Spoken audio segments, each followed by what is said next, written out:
Olá, meus lindinhos e minhas lindinhas. Mais uma vez estamos aqui conectados, pertinho do coração, para as colocações de hoje. Agradeço ao Cetrelv, nosso cadinho de amor, por mais essa oportunidade de servir. Juntos, vamos relembrar os ensinamentos contidos na literatura espírita sobre a lei de igualdade, que de verdade é a lei da evolução. Eu sou a Margarete, trabalhadora da casa. Por favor, se você se sentir à vontade, coloque um copo de água para ser fluidificada, conforme a sua necessidade ao final da explanação. Pois como Jesus afirmou no livro Boa Nova, a água é o símbolo da essência, o símbolo mais perfeito da essência de Deus, tá bom? Assim, nos ligando ao plano maior, pense naquela imagem que você guarda no seu coração, a primeira que vem em sua mente. Talvez Jesus, talvez a imagem da mãe amorosa, talvez a imagem de um ente querido, não importa. Pode ser seu anjo guardião, seu mentor, não importa. A atualidade vai atuar e sinta os eflúvios que sobre nós são derramados e que esse amor alcance aqueles também que sofrem. Pedimos especial atenção ao Dr. Bezerra de Menezes, patrono do Cetrelv, e ao nosso irmão Melo, nosso orientador espiritual. Que eles nos envolvam os nossos amigos, nossos parentes encarnados, lhe dando muita paz, muita luz, principalmente nesse momento tão especial, um carinho especial também aos desencarnados. Emanados no amor, e neste mês que ocorre tantas cerimônias em prol dos que partiram, temos até um feriados com esse significado, e nesse momento que aumenta a saudade do nosso coração. Se você sentiu que o coração ficou apertadinho, se lembrou de alguém, por favor, dá uma lida na mensagem número 85 do livro Amor e Saudade de Emmanuel, por Chico Xavier. Espero que ele acalente a sua alma. Eu já fiz isso para acalentar a minha. Espero que para você também ajude, tá bom? Sabe que eu fiz uma pesquisa rápida na internet e encontrei que a origem das celebrações dos finados é muito antiga. Acontecia antes da chegada dos espanhóis à América Latina e remonta aos povos maias, aos astecas, com base no calendário solar. Desde aquela época sempre foi para homenagear os ancestrais. O costume, não sei se vocês sabem, vem do século II. A igreja aderiu a isso no século V. E a escolha da data 2 de novembro foi porque ela antecede o Dia de Todos os Santos, que é 1º de novembro. Não é exclusividade do catolicismo. No México, inclusive, ocorre uma celebração entre 31 de outubro e agora 2 de novembro. A crença é que as almas regressam nesses dias e lá são preparadas oferendas com flores e comida preferida daquela pessoa que partiu. Temos lá, inclusive, aquela famosa caveirinha que chama La Catrina. Tem até uma boneca Barbie, lá que tem o rostinho da La Catrina. Na religião budista, lá na Tailândia, também são homenageados os que partiram.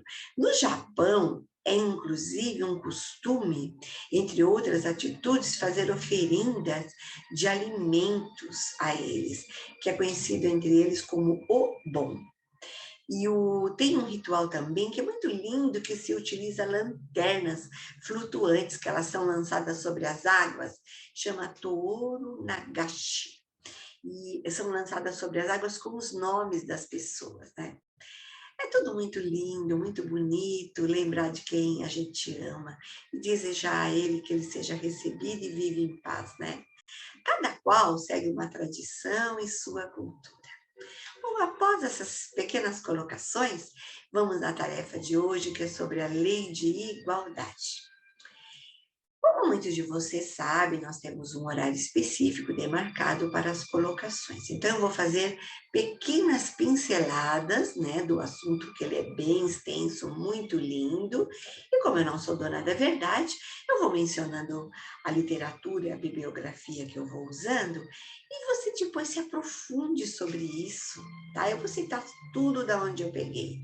E aí, aqui eu vou fazer de forma sintetizada, mas você pode, se ocorrer alguma dúvida, também nos escrever e nós vamos responder alguma coisa que você queira saber, tá certo? Quem tem nos acompanhado aqui no Cetrelv, pode observar que nesse mesmo canal de YouTube que você está, você vai notar que o Cetrelv tem feito realizada uma sequência do estudo do Livro dos Espíritos sobre as leis divinas, sobre as leis morais. Claro que nós temos outros assuntos. Normalmente esse assunto é de terça-feira. E nós temos outros assuntos de quinta, de sábado, tem uma turma de Miami aos domingos, no primeiros e terceiros domingos de cada mês. Então, sempre há uma oportunidade para você, no momento disponível, com a variedade que tem, de aprender, de estudar. E não esqueça de dar um like no canal, porque é importante para que o canal chegue a maior número de pessoas, tá bom? Agora, deixa eu falar uma coisinha para vocês. Para quem talvez não conheça, ou talvez para quem conheça e queira fazer uma releitura, no livro Trilha de Luz de Emmanuel, também fala sobre o problema da igualdade. Nesse livro cita que a igualdade é, sem dúvida, é a realidade nas raízes da existência.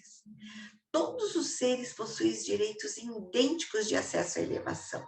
Entretanto, é preciso considerar que os deveres graduam as vantagens dentro da vida. O trabalho é sempre a riqueza real e amplia nosso destino ao preço da nossa boa vontade. Os degraus da subida de nossa alma no rumo da perfeição destacam-se hora a hora, através das situações e das pessoas que nos rodeiam. Por isso você nasce nesse lar, nessa família. Não pense que você é que é o bonzinho na casa, às vezes você é que é o problema. Então você está ali se lapidando. Você é uma pedra bruta e virará um diamante possivelmente. E isso depende de você. Por isso que essa lei de igualdade é a lei da evolução. Nesse livro também cita que cada flor guarda o perfume que lhe é próprio. Cada árvore produz segundo a espécie que se subordina. E cada espírito respira na esfera que elege para o clima ideal da sua própria existência. Aí você pode também pegar o livro de Espírito e ler a questão 803 até 824. Fala tudo sobre a lei da igualdade. Só assim, para nós nos contextualizarmos, eu vou te dizer uma coisa. Em 1857, Allan Kardec nos apresentou o Livro dos Espíritos. E na sua terceira parte, por meio dos espíritos superiores, escreveu sobre as leis divinas.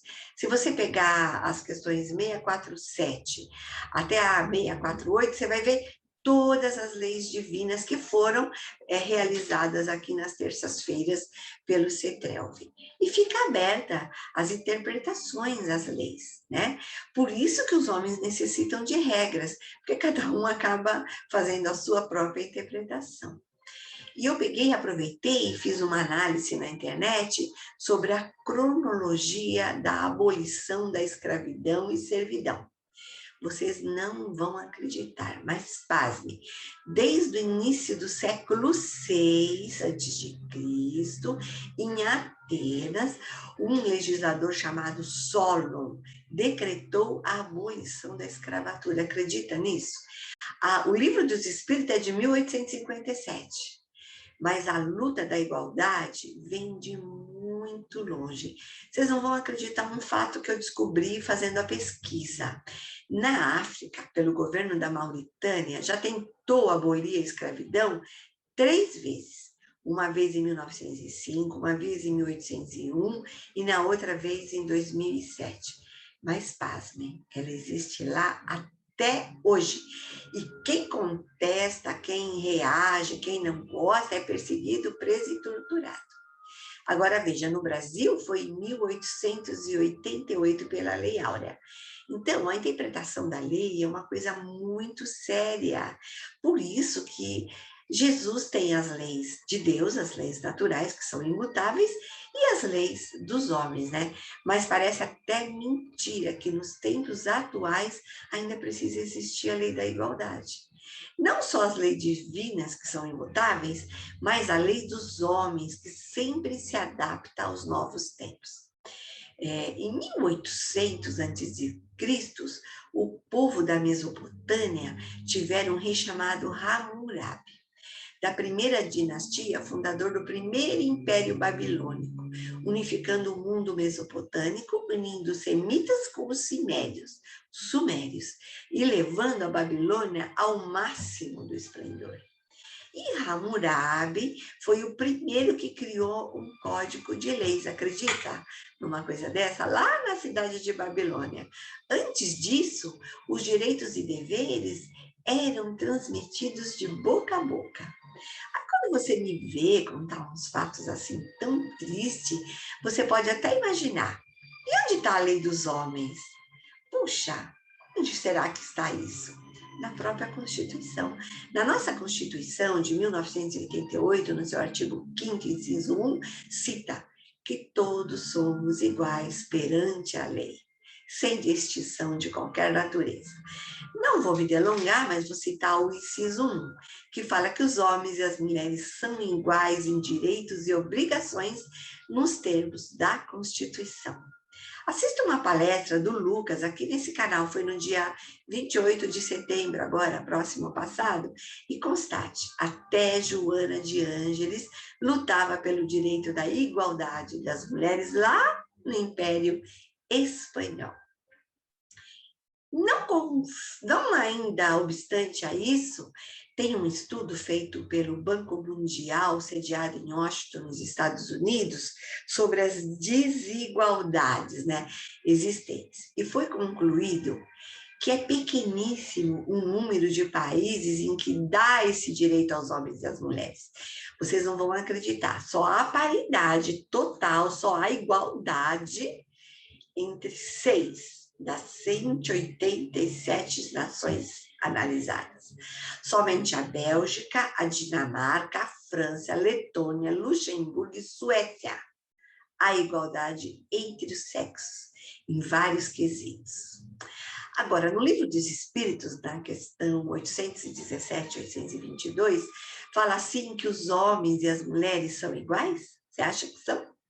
Por que são inferiores em outros países? Por que elas são fisicamente mais fracas se a Deus fez o homem e a mulher tão igualzinho? Deus deu ao homem e à mulher a inteligência do bem e do mal e a faculdade de progredir. Mas do império injusto e cruel, do abuso das forças, da fraqueza a que ocorrem homens poucos avançados do ponto de vista moral, não agiram com justiça.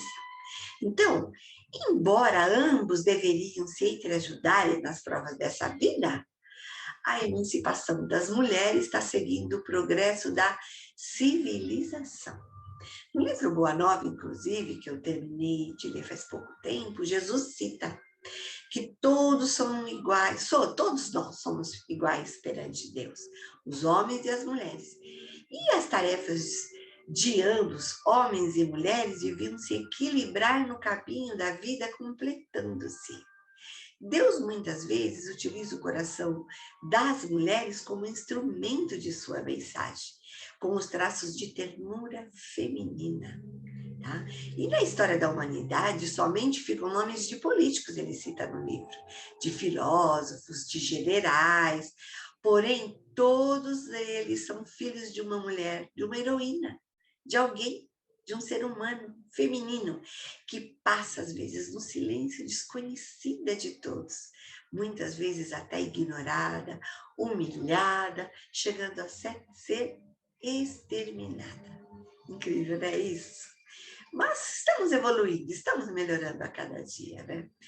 E olha, nós podemos ainda ir mais longe com essas colocações sobre a lei de igualdade. Você acha que todos os homens são iguais diante de Deus? Essa é uma questão 803 lá do Livro dos Espíritos, né? Você acha que nós temos que sofrer para ser feliz? Você acha que uns sofrem mais que os outros? Você acha assim que uns nascem na miséria e outros nascem no luxo? Por que você acha que acontece isso? Porque para umas pessoas nada dá certo, enquanto para as outras parece que tudo só dá para sorrir, só parece sorrir. Bom, aí eu fui pesquisar, né? Você pode até estar pensando, meu Deus, onde a Meg acha essas colocações, né? Eu li num livro dos Espíritos, desculpa, num livro no Evangelho segundo o Espiritismo, as questões são do livro dos Espíritos. Mas no Evangelho segundo o Espiritismo, no capítulo 5, item 3, cita essas questões que eu coloquei para você. Tá? E no livro Consolador, que é um curso que nós estamos fazendo aos sábados aqui, no CETRELV, escreve para lá, assiste o curso, você pode entrar a qualquer momento, tá? Nesse livro, o Consolador, que nós estamos fazendo o curso aos sábados, na questão 56, se você pegar ela e combinar ela com a questão 805 do Livro dos Espíritos, nós temos as respostas para todas essas questões que eu fiz. Então, vamos ver. O que você acha? Você acha que Deus nos considera igual? Sim, diante de Deus nós somos todos iguais. Você pode verificar, o Livro dos Espíritos se cita sempre assim, ó, que todos nós nascemos iguais, simples e ignorantes. Não cita só uma vez, não. Ele cita na questão 115, na 121, na 133, na 634, cita em várias questões que nós nascemos todos simples e ignorantes. E aí, no livro Vinha de Luz de Emmanuel, Psicografia do Chico, faz assim, cabe a cada um de nós brilhar a vossa luz. Então, pega esse item lá, brilhe a vossa luz. E lá você vai perceber que é feito um convite a você, a mim, um convite ao trabalho edificante, ao trabalho santificante, tudo planificado no Código do Amor Divino. Cada qual nasce com um talento e uma oportunidade. A abelha suga a flor, o abutre reclama despojos e o homem busca emoções. Quais as emoções você tem procurado para você? Quais as emoções que para você têm sentido, né? Tudo vai depender do grau de aperfeiçoamento a qual chegaram os espíritos aqui encarnados. Como é que será que você anda? Como é que você está aqui encarnado? O que você tem realizado? Existe uma igualdade absoluta de direitos dos homens perante Deus que concede a todos aos seus filhos a oportunidade igual na conquista da sabedoria e do amor, pelo cumprimento do sagrado dever do trabalho e do esforço individual. Por isso que é a lei da evolução. Se você também lê o livro Os Mensageiros, vocês vão verificarão que nas longas fileiras de médios e doutrinadores que parte para este nosso mundo com as necessárias instruções para o bem agir, nós não viemos para cá sem nenhuma instrução. Só que nós chegamos aqui e somos como a enxada. Ela pode ser excelente quando bem utilizada, mas infelizmente falta um espírito de serviço no trabalhador para o uso da enxada. Né? Outro dia, até aqui na Ana, nesse canal também, no CETRELV, a Ana e o Marco, fizeram um comentário sobre as pessoas que parecem anjos. Veja o que ela fala lá nesse dia, no dia 23 de setembro. Observe como nos comportamos. Não conseguimos esconder a nossa verdadeira característica de Deus. Seja aquele que pega a enxada e faça um bom uso dela, tá? Será que nós somos em casa, no nosso lar, naquele local que nós somos nós mesmos? Igualzinho como somos quando passamos naquela porta daquele centro tão querido que é a CETRELV? Será que nós chegamos em casa com aquele mesmo jeitinho que chegamos lá no CETRELV, né? Então, tem uma frase do Abraham Lincoln que eu gosto muito. Ela fala assim: é possível enganar algumas pessoas todo o tempo. É também impossível enganar todas as pessoas por algum tempo. O que não é possível é enganar todas as pessoas todo o tempo. Então, durante algum tempo, nós vamos levando, mas uma hora, cada criatura terá o teu mapa de mérito nas sendas evolutivas.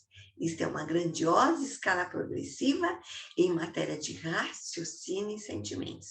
Por isso, a lei da igualdade é uma lei de evolução. Aí você fala assim: ah, tá bom, é uma lei de evolução. Mas será que Deus deu as mesmas aptidões para todos os homens? Todos são criados iguais, mas cada um tem maior ou menor vivência. A diferença está no grau da sua experiência, da sua vontade, que é o seu livre-arbítrio. Quanto mais o espírito é puro, mais guiado ele é para o bem. Jesus, Deus, eles não são imprudentes. Ele não vai confiar o comando de um exército somente a um general que não é hábil. Ele só vai fazer isso a um general hábil. Dá uma olhadinha, isso foi Erasto que disse. Dá uma olhadinha no Evangelho segundo o Espiritismo, no capítulo 21, item 9. Está escrito lá isso. Tá? No livro Boa Nova, inclusive, no capítulo em que Jesus está reunido lá na casa de Alfeu, onde pela primeira vez ele fala no Pai Nosso, a oração que ele deixou como eterno legado para a humanidade, né? E aí Levi era o mais intelectual de todos os apóstolos, anotou. Lá ele está explicando para Simão Pedro como é diferente a função de cada um de nós e que cada qual tem o que merece no momento atual. Ele sabe o que é que nós somos. Observe como nós temos utilizado o nosso livre-arbítrio. Isso é muito importante. Ah, você pode falar assim: ah, mas há muita desigualdade, porque uns são ricos, outros têm riquezas maiores que outros têm mais bem-estar, e isso tira a oportunidade de reparar uma injustiça, tá? Bom, as condições sociais são obras dos homens, não são obras de Deus. Todos nós somos espíritos, somos luzes para Jesus. Agora, essa desigualdade desaparecerá quando subir o orgulho, o egoísmo. Aí sim será a desigualdade do mérito. Para Deus não há senão o espírito. E isso não depende de posição social. Não importa a sua riqueza, mesmo porque uma fortuna não chega a um homem senão para lhe dar a oportunidade de reparar uma injustiça, as heranças que pessoas recebem, né? Será que ele recebeu de bom grado, foi deixado para ele?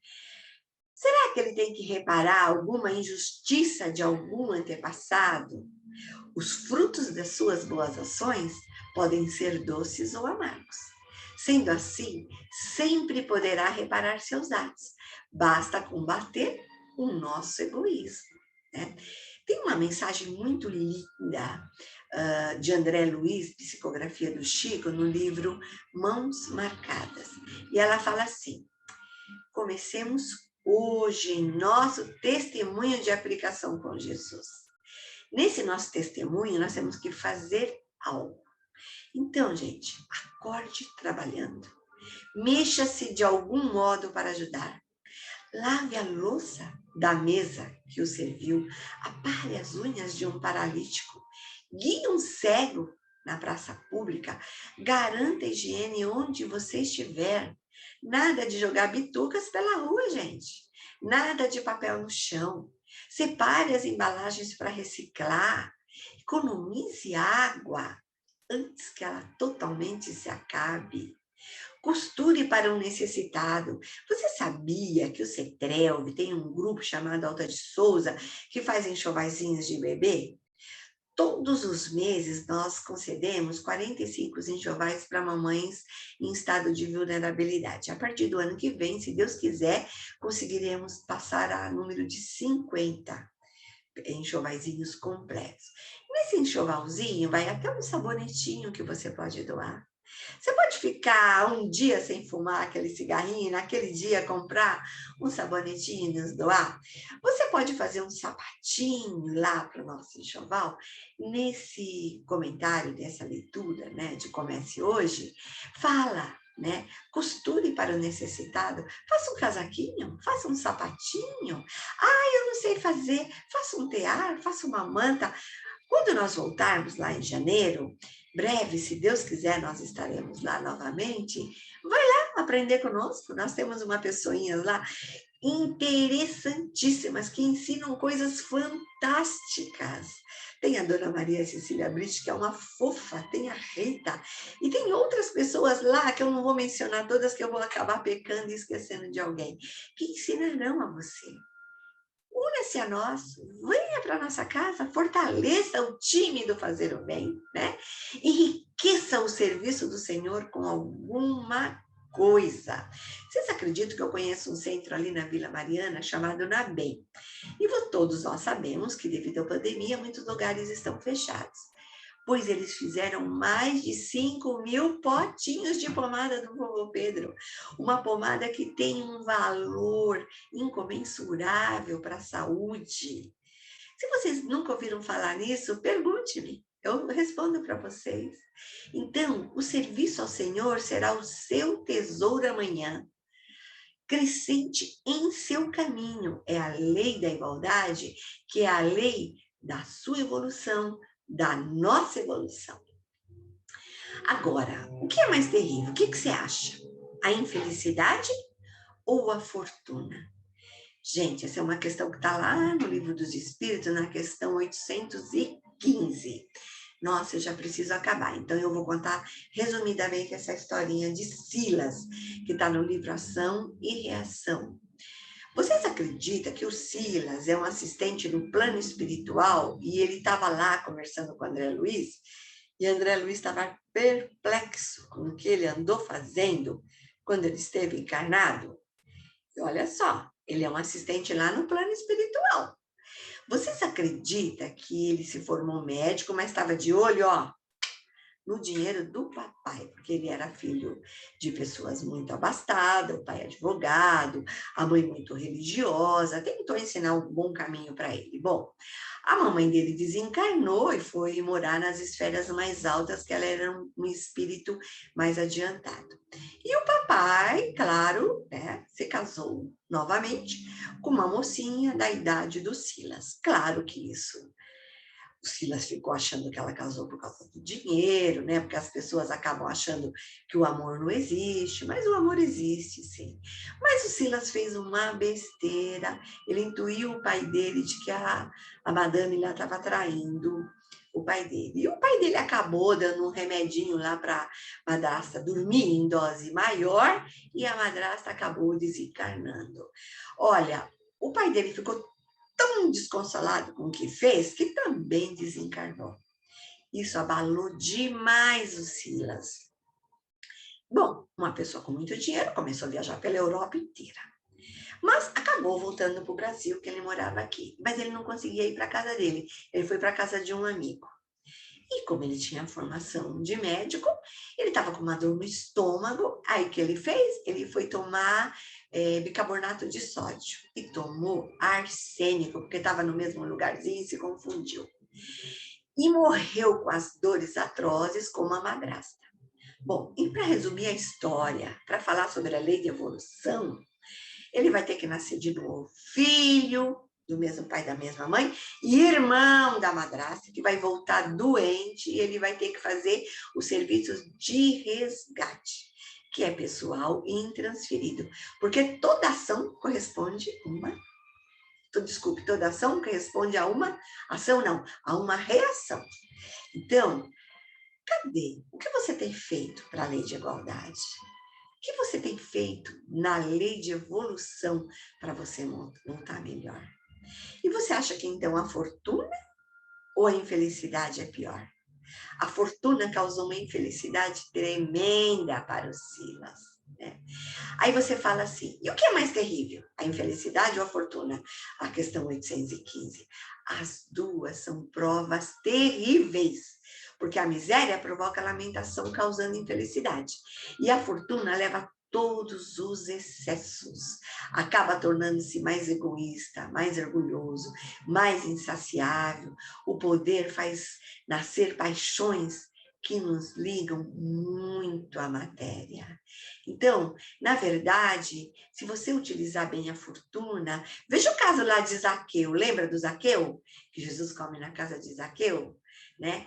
Jesus está na casa de Zaqueu e Zaqueu se arrepende do que ele andou fazendo e ele se compromete com Jesus a uma boa ação e a Jesus ainda comenta: encontrei em sua casa a verdadeira salvação. Então, a fortuna, a gente pode fazer coisas muito legais com a fortuna. Gente, eu preciso acabar. O assunto é muito interessante, mas eu vou falar a última questão e terminar, tá bom? Você acha que a lembrança de um ser desencarnado querido, porém que é mais pobrezinho, é menos durável do que um que ocorreu na pompa e na riqueza? Eu preciso falar essa questão por causa do momento em que estamos vivendo. A resposta completinha está lá na questão 823, 824. Mas vou falar uma coisa, gente. O túmulo é o local de encontro de todos os homens. Ali terminam todas as distinções humanas, todas as comparações. E é em vão querer perpetuar a imagem por grandes monumentos. Você sabe que em toda civilização, em toda cultura, houve sempre uma atenção especial dirigida aos mortos, né? Eu vou colocar aqui, para vocês observarem ao longo da história, os ritos de sepultamento, como cremação, mumificação, enterro, covas rasas, fundas, urnas de cerâmica, há vários meios de colocação, né?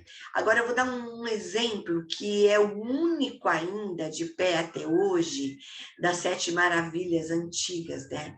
As 3 pirâmides de Gizé, que é localizada lá no Egito, que foi construída para ser um mausoléu da família dos faraós de Quéops. Né? Lá tem a do filho, do pai, do neto, né? E aquele mausoléu lindo, Taj Mahal, um dia eu vou conhecer, eu vejo muitas fotos, acho tão bonito. Ele fica localizado lá na cidade de Indiana de Agra.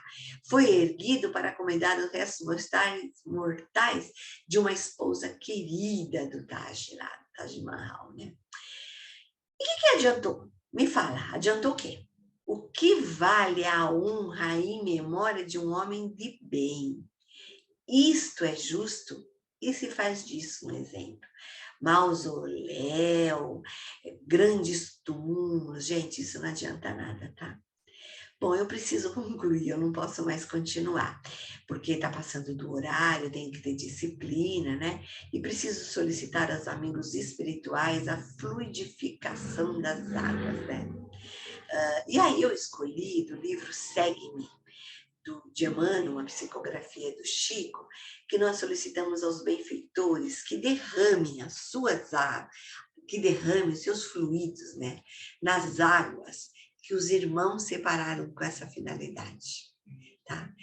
Que sobre essas águas separadas pelos irmãos, que o orvalho do plano divino, magnetizado, com raios de amor, em forma de bênçãos, consagrando o sublime ensinamento do copo de água pura, abençoe a todos nós. Que faça com nós termos o equilíbrio físico e espiritual. E aquele que beber dessa água em nome de Jesus, receba uma onda de luz, uma fonte de alegria, de fé e de bênção necessárias para o seu dia a dia. Que Deus nos abençoe. Em gratidão, para terminar esse texto, esse assunto tão gostoso, eu vou falar uma parte de uma oração que é atribuída a São Francisco de Assis, mas não é aquela que nós conhecemos. Mas eu vou deixar aí uma centelhinha de curiosidade para vocês dar uma pesquisadinha nessa linda oração. Perdimos-te, grande artífice da verdade. Aqui estamos, nesta casa, de todo o teu coração, como servos penitentes em busca da perfeição, e em queremos encontrar os meios que nos fogem da razão. Pedimos-te, Senhor, a paz, mas que ela não nos venha com a preguiça. Pedimos-te, Senhor, a luz, mas não permita que ela nos leve a cruzar os braços nos confortos da claridade. Pedimos-te, Senhor, que nos ajude a perdoar sem nos afastar daqueles que por vezes nos ofenderam. Jesus amado, Jesus querido, pedimos-te tua companhia permanente. Todavia, ajuda-nos a acompanhar os deserdados, os órfãos, os atormentados, os viciados, os criminosos, os famintos da tua luz, porque sabemos que sem este convívio de nada nos vale pedir-te o que almejamos. Senhor Jesus, Maria Santíssima, seja a nossa luz, para que o amor brilhe dentro de nós e que possamos, com a lei de igualdade, tornar em nós a lei da nossa evolução. Abençoa nossos familiares, a humanidade inteira, os pássaros, os peixes, os animais e a terra em que vivemos. Só pode ser de São Francisco, né, gente? Que assim seja. Grata, gratíssima por sua atenção. Desejo à alma querida que me assiste, que me ouve, muita saúde. Espero que os pequenos comentários aqui realizados façam você se inspirar no Divino Mestre. Pense nas palavras que outro dia eu recebi pela internet, pelo WhatsApp, na verdade, do celular. Toda vírgula muda uma frase, mas toda atitude muda a sua história. Que a lei da evolução se faça dentro do seu coração, pois compete-nos buscar a posição de superioridade que Jesus nos oferece, a fim de que nós façamos hoje desiguais da personalidade que ostentávamos ontem. Por favor, meus amigos, meus lindinhos e minhas lindinhas, continuem a se cuidar e até breve, se Deus nos permitir. Uma saudação franciscana de paz e de bem para todos. Que Deus nos abençoe, que Deus nos guarde, que Deus nos guie. Até uma próxima.